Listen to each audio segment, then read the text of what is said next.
is. Step out of frame here for a second. Get some peas. Gotta watch I don't overload this and have it overflowing.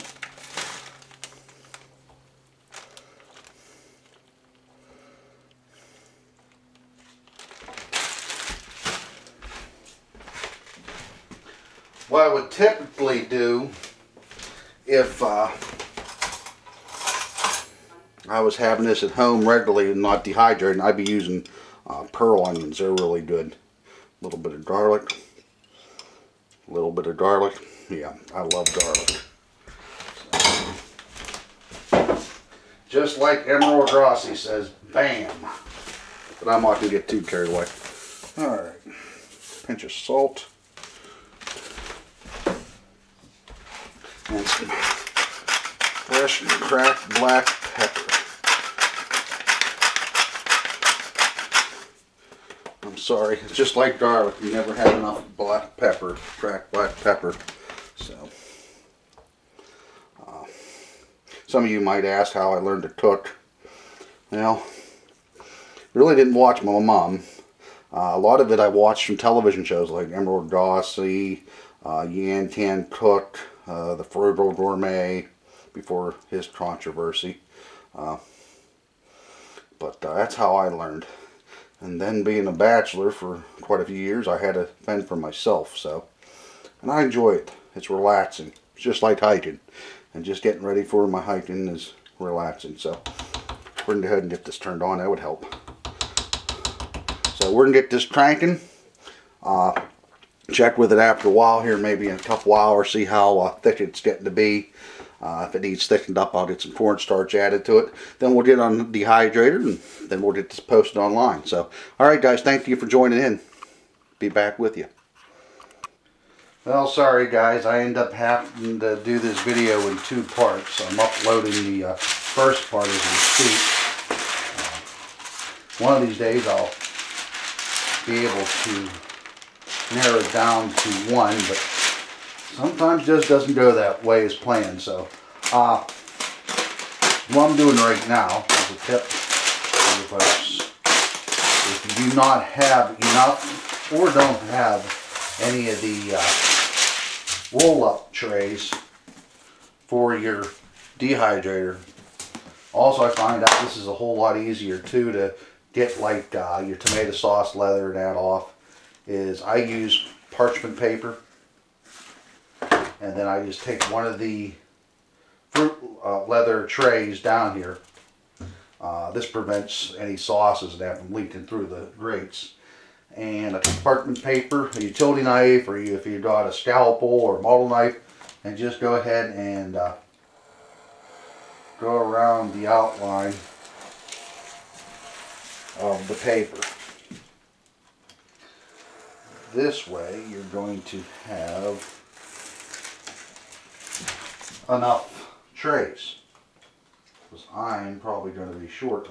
Well, I am going to be short one tray. So, and this one, since it's a liquid form, will be on the bottom, since it doesn't have a lip to catch on the inside or the outside.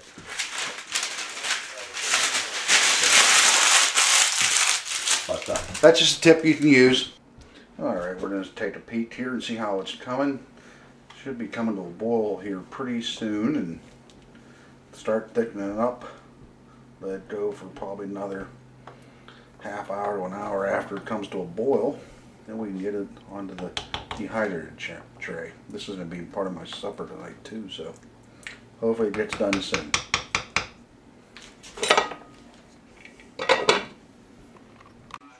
Alrighty, we're getting our trays full. We went ahead and put it in a pot and get it done quicker because it was taking forever in the crock pot. That's why they call it a slow cooker. So I wanted at least getting it thickened up and onto the dehydrator trays, because it's going to be on there for roughly 5.5 hours at 145 degrees. But we'll keep an eye on it, about 4 hours, take a look, and I periodically look through as it goes, so it didn't thicken a whole lot, but that's alright. It'll concentrate the flavors better in when it rehydrates, and also when it comes time to rehydrate it, I just won't add a whole lot of water to it. So we'll get these done up and plugged in, and we'll show you the finished product tomorrow when it's done and when I get ready to package. Alright guys, we got the dehydrating done. I checked it after almost 6 hours, and the onions were not finished. So I left it go the whole night until I got up this morning. It doesn't hurt to over dehydrate. If I do this again, I'm not going to do the onions because it just took forever for the onions. Does not look appeasing by any form, I'll tell you that right now, but it is going to hopefully be good. What I'm going to do, I'm letting this cool a little bit. I'm going to go ahead and spin the camera around. We're going to take half a cup of this. We're going to put in a pot. We're going to go ahead and rehydrate in front of you here. And we're going to do a taste test. So we'll just go ahead and spin the camera around if I can here towards my stove. Alright, hopefully you can see in here we have about a half a cup of the dehydrated venison stew. Like I said, it does not look that appeasing right now. You could probably dehydrate every ingredient individually to give it more of a look if you like to look at your food, but it's still going to taste the same. It just has a chance to marry all the flavors together. All I'm going to do is go over here to the sink.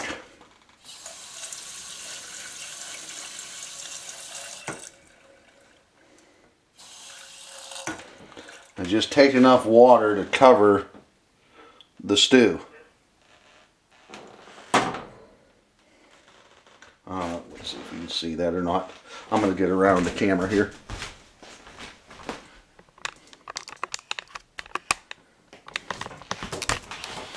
Okay, but that's what it looks like. I think. All right, go ahead and turn this off. I brought it to a boil.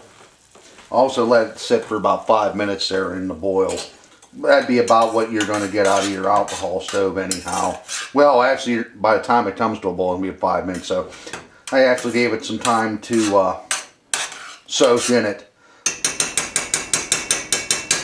This came to boil real quick since it was high heat, low water point on this stove. So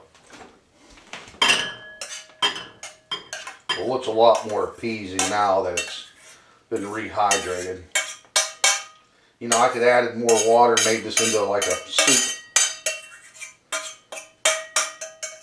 More dishes to do. So,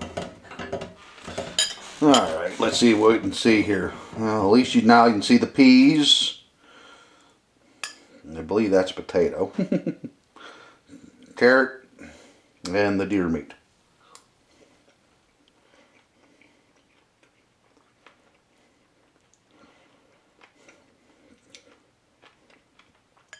Chewy.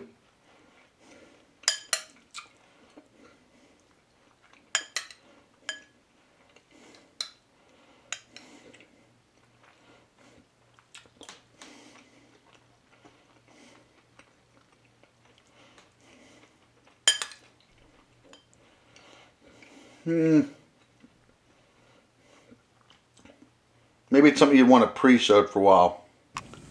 Alright, thought I'd give you an idea real quick what that turned out to be. 7 of these individual meals. Get this in frame. So, a venison stew. My only suggestion is to let it soak for a while.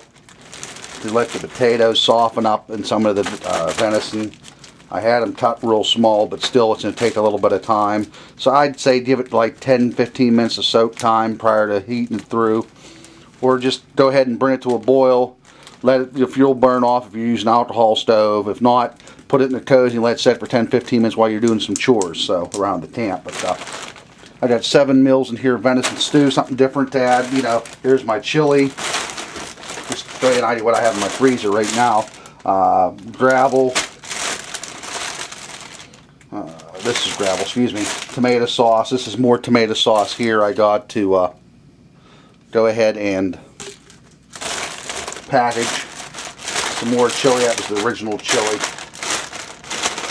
Pasta noodles, and here's just different assortments of vegetables, you know, that we saw me do in the past. Sorry about that, guys. I'm not getting this very good in frame, am I, today? So that just gives you a general idea of what you can do. I tend to put it in the freezer. That's, for me, just helps keep it fresher longer. So, and then when I'm going head for the trail, I just come down there the day of and grab and sort what I want to take with me. So set up a menu.